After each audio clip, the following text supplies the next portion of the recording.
Alright, context time. Five Nights at Freddy's is a game series that exists, okay? Okay. In 2022, the series released a new title known as Security Breach, okay? Okay. In it, it saw the return of longtime antagonist William Afton, who'd been introduced properly in the third game and was thought to have died in a previous game not too long before Security Breach came out.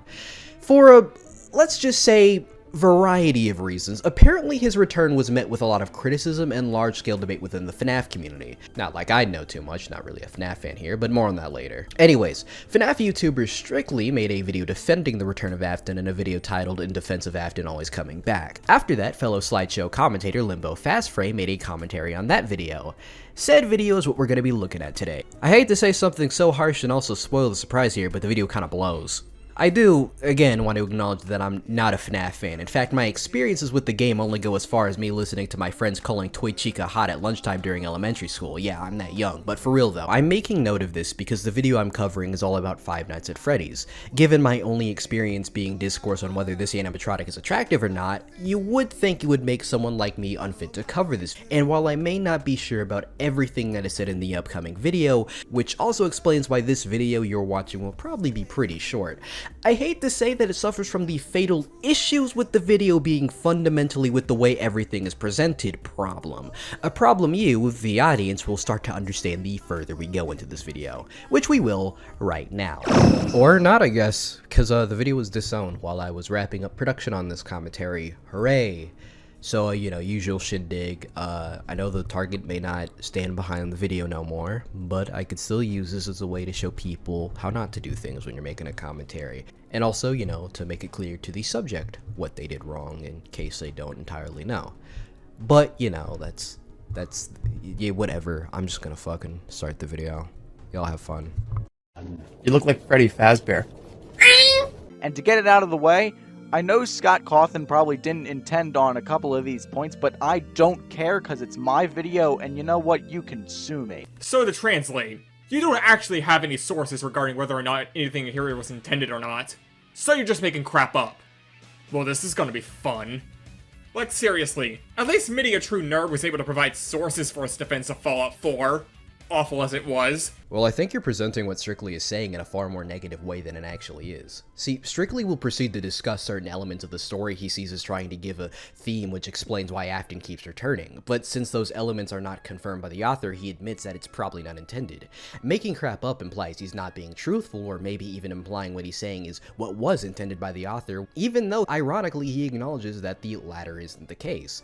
Honest question, if the point of this video is to give his perspective analyzing the game's story elements, unless his analysis is dead wrong, does he need confirmation from the writer? I'll let you figure that one out. Now, personally, I have always interpreted the theme of FNAF as revenge never pays.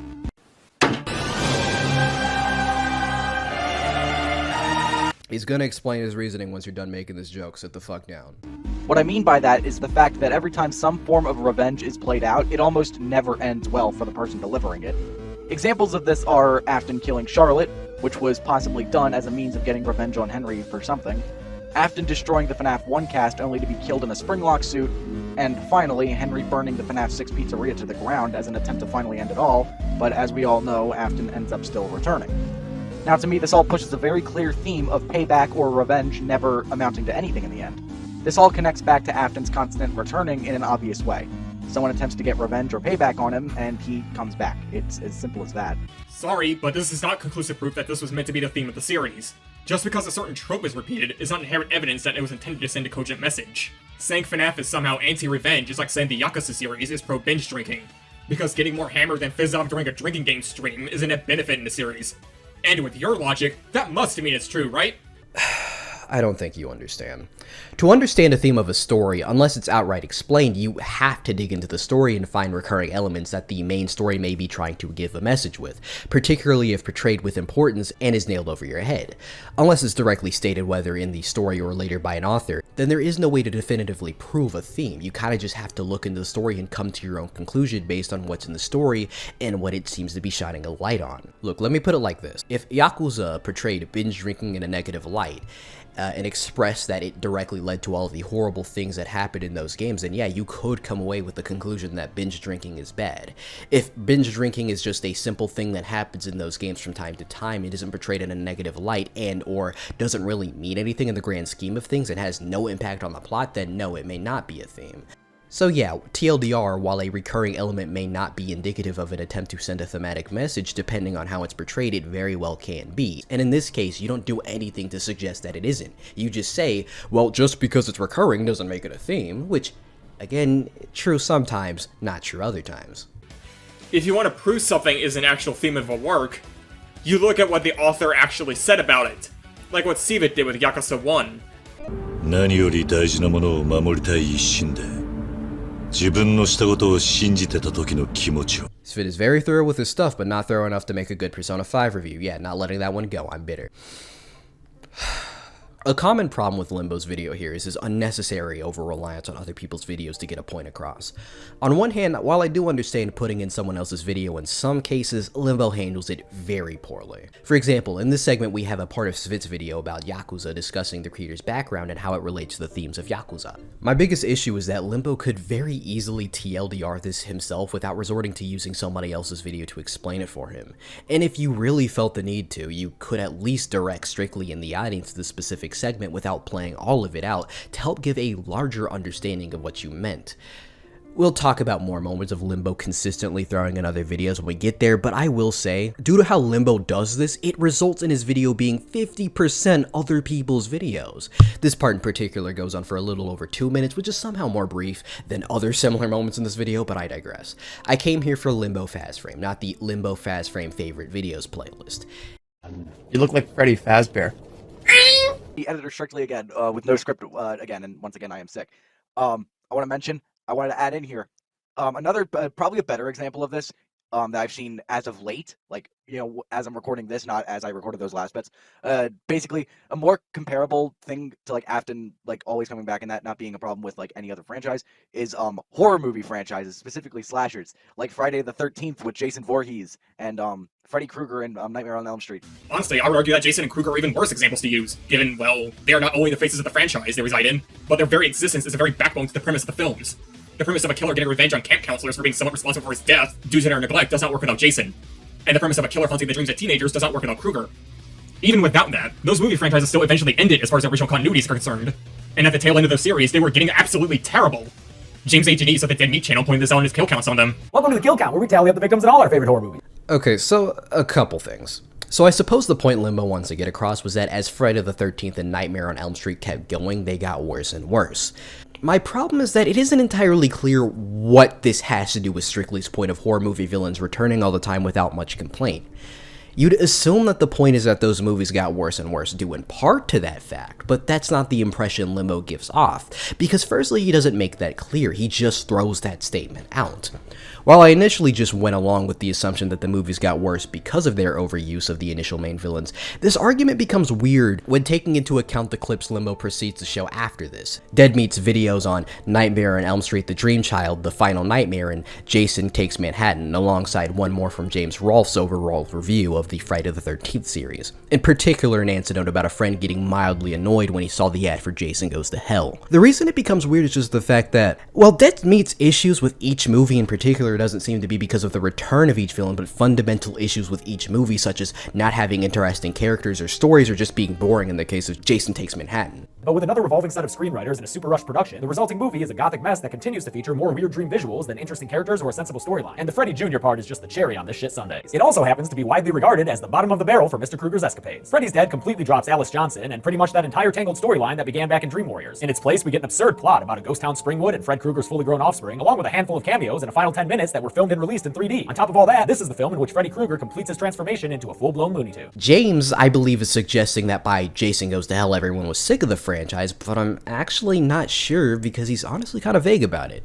It was the 90s, an age when heavy metal and slasher movies took a back seat. It was a boring time. After having burned out on the 80s excess, there was nothing left for the 90s to do. I even remember firsthand seeing a newspaper ad for Jason Goes to Hell, and one of my friends commented saying, "I'm so sick of that." Everybody knew the deal by now. So I'm led wanted to believe this point has nothing to do with what Strictly is discussing and is just an offhand comment Limbo wants to throw out there, but as a cruel joke, the offhand comment is nearly 3 minutes long.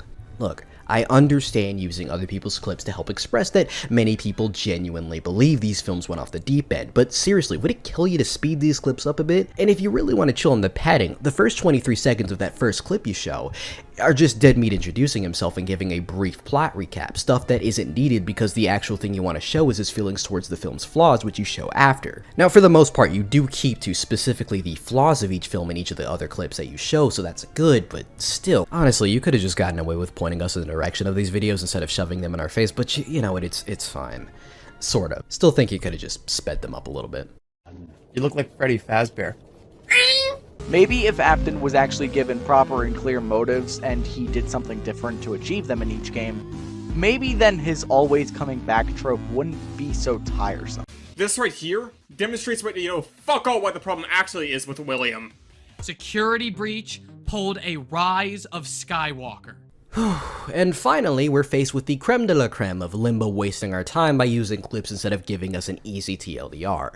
The point Limbo wants to get across is that Strictly misunderstands why people have beef with Afton coming back, even though he's just suggesting maybe if he was given proper and clear motivations, people would have less issue with it. So like, it's not that he doesn't know, he just feels people would take less issue if the FNAF writers did what he's suggesting. Look, the problem with these incoming set of clips is that Limbo could have very easily just explained everything these people had to say, and in order to prove that this is the kind of stuff people are saying, just pointed us in the direction of these videos. Instead, he has to show various clips of people making the point for him, and because Limbo once again decides he hates the idea of sped up clips, this goes on for an unnecessarily long 5 minutes. To put into perspective, that's a whole ass quarter of his video right there. And in this particular instance, it comes off as you just throwing these videos down so they can speak for you. That's not good. It drags, it's unnecessary, and honestly, it comes off as lazy. You look like Freddy Fazbear. My final point is, Afton returning is used to show the control he has. We see Afton like being in control a couple times throughout the franchise, actually. He manipulates the children to follow him to the safe room, he manipulates Charlie and her friends in the Silver Eyes novel. By the way, I want to talk about this little nugget. So as you can see here, Limbo is saying that the art here sucks and he's glad the artist responsible, Pinky Pill, lost their job. Now, apparently this Pinky Pill character did some shady stuff behind the scenes, though not like I can say for sure, not really a FNAF fan, and I don't really think it matters right now. But, point is, so it's more like Limbo isn't a fan of this person and is glad they're not working on this stuff anymore because in hindsight their work wasn't good. However, if you're not familiar with the Pinky Pill situation, or God forbid, not a FNAF fan like me, then you could reasonably come away with this assumption that Limbo is glad that they lost their job simply for having art they don't like. Which I'm aware is something that happened because fellow commentator Turn of the TV questioned Limbo for this, where Limbo responded with, "Pinky Pills made questionable art of children. Do you really want to do this?" My guy, you fucking set your up for people to get confused. Not all of us are in the know about the goings on within the FNAF community. I'm sorry you aren't aware of that, but it's simply the reality of this situation. No need to be a dick about it. Though with this video, I can't think of a single point that you haven't been a dick about, but I'll save the rant for later, for now. I've got one more point after all. You look like Freddy Fazbear. So you've all heard my reasons for why I don't mind Afton coming back. But what does the other side say? I've asked a couple people why they personally are against Afton returning. Or, you could have just watched dozens of videos talk about why William returning is bad writing and saved you the trouble. But why? What would the benefits be as opposed to just getting that information from his friends? As far as explanations go in this video, there's none. Like, you're trying to push that it would have been a better idea to watch a dozen videos on the subject, therefore saving him the trouble, but why should he? How is he saving himself the trouble? All I've got are a bunch of implications but no actual points. I've got a sandwich without the bread. Who let this man cook? Hey, by the way, I know he gives an actual explanation in the comment section, but that's like no excuse. You should have had that in the video. You look like Freddy Fazbear. Security Breach is on my small list of games I consider to be, without any exaggeration, objectively bad. There's no potential upside to this game that I can count either debunk, I consider to be vapid or superficial, or just bring up an example of it being done in a better game. And I don't take kindly to people like you defending it. Excuse you! you don't take kindly to people like him having a different opinion on the subject of security breach? Like, I get you don't like it, but doesn't that seem a little bit excessive? Like, I sorta get it. I'm lying. This is a franchise you seem to really enjoy, and as I've looked into through the comment sections, you're frustrated about the direction it's going in, but don't you think this kind of vitriolic anger is kind of a bit melodramatic? Look, let's go back to 2021 and look at my videos on Neurality's. In Neurality's video about her frustration about the isekai genre, she heavily criticized Re:Zero, my favorite anime ever, one which helped me get through genuinely the worst period of my life and made me re-examine the way I treated myself and the people around me, leading to me becoming a honestly much better person later down the line. It means a lot to me, and her video contributes to the growing list of people who completely underanalyze the story of the show and just write it off as more power fantasy isekai garbage. Just see Vosh in that podcast Super Eye Patch Wolf did for examples of what I mean. Her video definitely frustrates me for the reasons I expressed not too long ago, but I still chose to go in with a level head, respectful of her feelings. I did that because I knew that ultimately, no matter how much I felt she did this series that means a lot to me dirty, that was the person behind that screen, and I knew that she meant no malice to me by saying this stuff. She just wanted to analyze some fiction, express herself, and while I will be the first to say her isekai video was not very good, expressing that in a venomous, condescending manner wouldn't come off well. If Neuralities chose to see my video, I knew she'd be hurt, and even if I was venomous and my points were still good, I know there'd be a lot of people who'd just be uncomfortable with the way I presented myself. Re:Zero may have helped me through a dark time, but it's not worth getting angry about. In the same way, this statement about you not taking kindly to somebody simply having an opposite opinion on Afton coming back expresses a core problem with this video that I tried very hard to ignore. That's just how fucking mean you sound in this video. I realize in hindsight, you at least chill on directly insulting the poor guy, which is good, but like, still, chill, it ain't that deep. That attitude and this statement here do not make you look good. And I need to talk about the comment section of this video. When criticized for his harsh tone, Limbo had this to say: harsh criticism is still criticism. Just because you made flawed statements in a polite way does not make you above criticism. Like, okay, it doesn't make him above criticism, but you don't have to be this conniving dick about it. Harsh criticism is still criticism, yeah, but that should only be reserved for when the person you're criticizing. Well, there's a lot of situations where you can go about things like that, usually involving take your pick of more serious subject matter, but being this harsh in this situation honestly comes off as more destructive than constructive. It doesn't feel like you want this guy to see your perspective. It feels like you want to let this guy know he's wrong and he should feel bad for it. Let me stress this. For defending, respectfully I might add, the decision to bring back William Afton in the newest Five Nights at Freddy's game.